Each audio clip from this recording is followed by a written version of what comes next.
Bien les amis, on est de retour avec Monsieur Arbre. Dites bonjour à Monsieur Arbre. Merci Monsieur Arbre de contribuer à mon cours.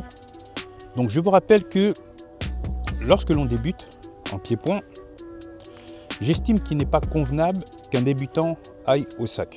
Alors je m'explique, ne commencez pas. Le débutant, lorsque je le mets au sac, c'est soit parce qu'ils sont un nombre impair, et donc il ne peut pas travailler avec les autres, mais il le fera en rotation, ou alors c'est que je ne suis pas dans la possibilité de pouvoir travailler avec lui, parce que généralement je travaille avec mes débutants.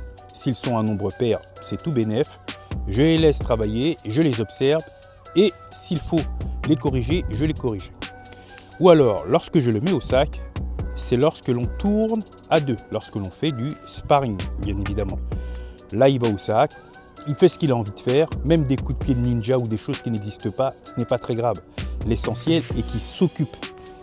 Ensuite, la rotation suivante, quelqu'un d'autre ira au sac. Je peux tourner également avec eux. Ça me permet effectivement de pouvoir voir leur progression, de pouvoir les corriger en même temps que je travaille ou que je boxe avec eux. Et c'est bénéfique pour eux et pour moi.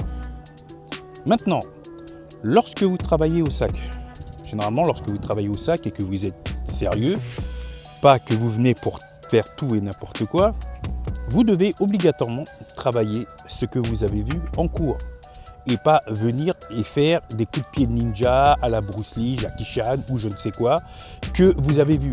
Ça, il n'y a pas de souci, vous pouvez le faire comme je l'ai dit précédemment lorsque l'on tourne en sparring, mais pas quand vous avez un exercice spécifique à faire ou bien que le professeur vous a donné un exercice à faire. On est d'accord là-dessus, messieurs les débutants? C'est parfait. Monsieur Arbre, je vous remercie.